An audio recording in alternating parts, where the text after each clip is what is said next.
my intro to therapy, or like therapy 101. Why are there so many ways to describe a therapist and what are the differences? Hi, welcome back. This is Tech to Therapy, and I'm thinking about creating a new series called Self-Studying Therapist. I guess I just made that up and that sounds great to me. But basically, now that I've graduated school, I've been thinking about how I can continue learning, and I thought, why not motivate myself to do that by creating YouTube videos and organizing my thoughts in a way where I can share them to somebody else. Basically, the idea is I will create like a really short just like recap of what I've learned that week. But today I was thinking, why not start by talking about the different categories of therapy, just like the general questions that I get asked from my friends about therapy. Basically, I'm gonna cover like what are the different types of therapists and how are they different, and what are the different types of therapy and how are they different.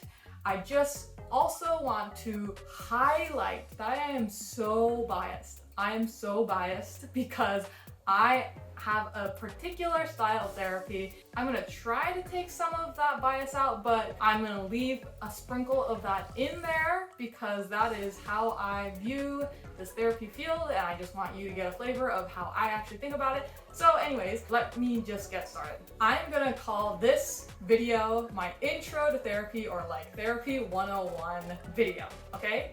And I'm gonna start by talking about like, who do I see? Basically, like if I am a person looking for therapy, why are there so many ways to describe a therapist and what are the differences? So the first one is a psychiatrist. This is somebody who is able to prescribe medication to you. They got an MD, so they're able to do that.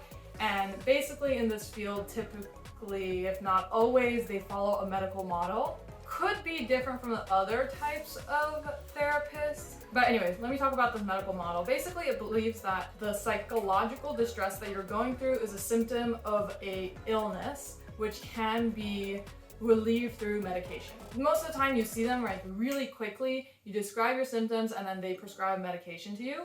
I believe that can be really helpful, but most of the time it helps to actually talk to somebody or do another form of therapy on top of having medication, if that's something that interests you. The other types of therapists are clinical psychologists and psychotherapists. They are pretty much the same thing. Technically, a clinical psychologist, I think you have to get a PhD, and a psychotherapist, you just have to get a master's.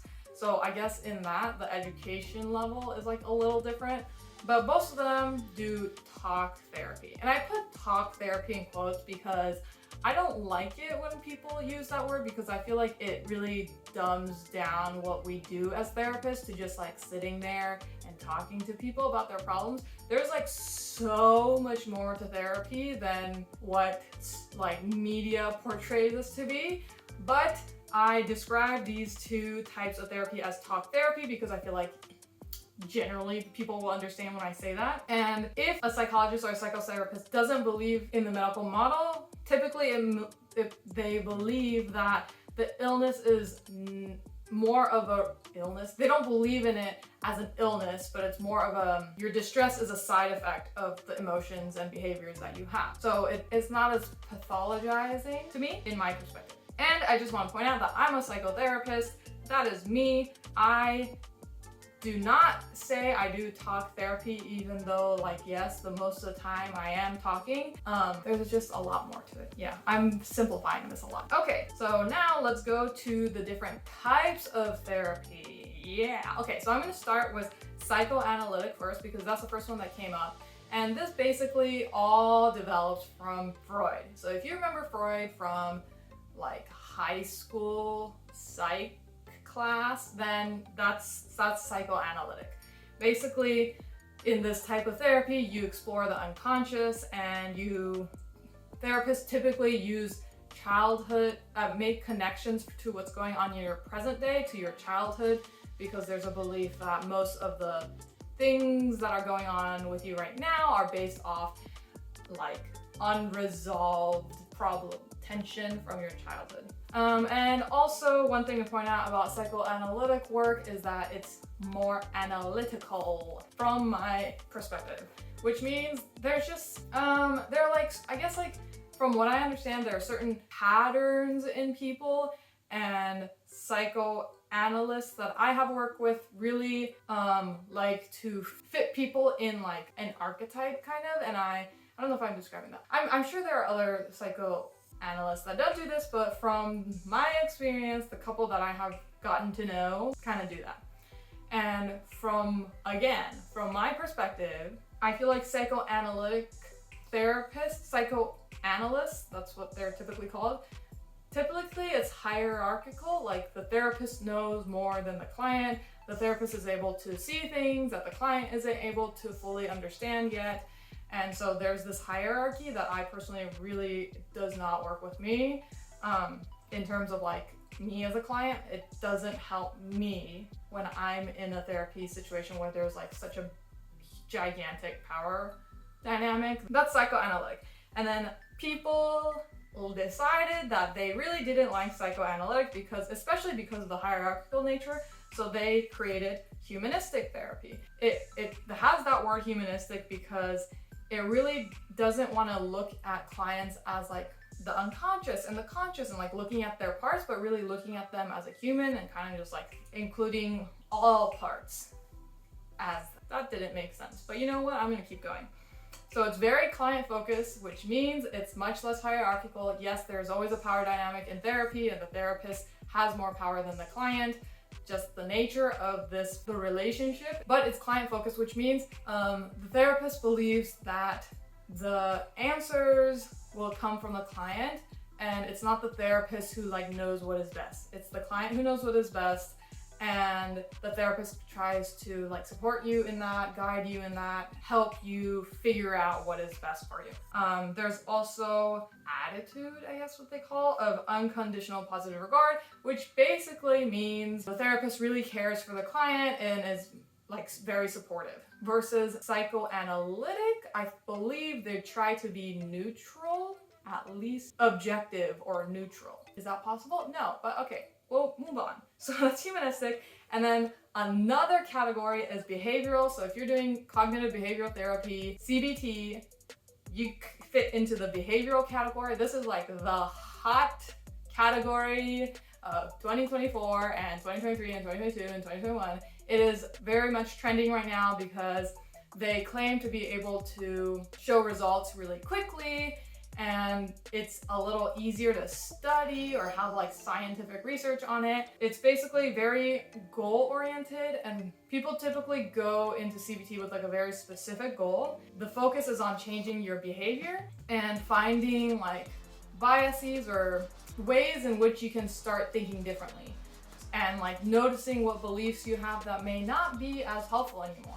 So that's like behavioral therapy. To me, when I've done cognitive behavioral therapy, it feels kind of like coachy a little bit, or a little bit kind of like what a friend might tell me. It's very like, what should I do next? Okay, let's talk about this. Okay, let's break this down into smaller steps. Okay, by next week, try to do this one little step. So that's cognitive behavioral therapy. Clearly, I don't like it that much, but you know, it works for some people. I think it makes a lot of sense at certain times in your life, but there's a reason why I'm a humanistic therapist. And I wanted to actually go into a subset of humanistic therapy, which is Gestalt therapy, which is where I am. And Gestalt therapy, the focus is on increasing the client's awareness so they have more choice. The belief is that when you're more aware of the patterns that you have and the things that you're doing, and just like more aware of what's going on within you, then you have more choice and you have more acceptance in the way that you do things. And in the Gestalt field, we believe that when there is acceptance, that's when, paradoxically, when there is change. Anyways, another thing about Gestalt is that we focus on the how and the what versus the why. I would say psychoanalytic work usually focuses on the why, like why is the client like this? Why are they behaving in this way? In Gestalt, that's really not the focus. We are not focused on the why because we believe that doesn't really go anywhere, which I also believe. Obviously, I believe most of these things under Gestalt because that's why I'm a Gestalt therapist. To sum it up, psychoanalytic is hierarchical, focus on patterns, focus on childhood. Humanistic is focused on the client leading and finding the answers for themselves. Behavioral is focused on your behavior and changing your behavior and is very goal focused. So that's basically the 3 types. I hope my bias didn't like really taint everything.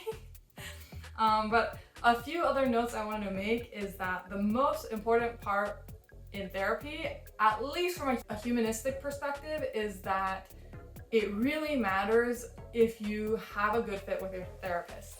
And what does a good fit mean? One thing I think about when I think of a good fit is, let's say there's something the therapist does and you don't really like it that much. Do you have enough trust and comfortability and likability to be able to bring that up and kind of like work it out with the therapist? If you're like, no, I don't want to do that with this person, this doesn't feel like the right person to do that with, I don't really know, then maybe you could work with another therapist, or maybe what you are working on in therapy is being able to bring up things like that. But anyways, that aside, I think of a good therapist as someone you want to work with. If you're going to a therapist where you're like, I don't really want to go to you for these things, then I would say you're going to have an easier time if you switch therapists. Another note is that change is really slow and almost all the time very hard.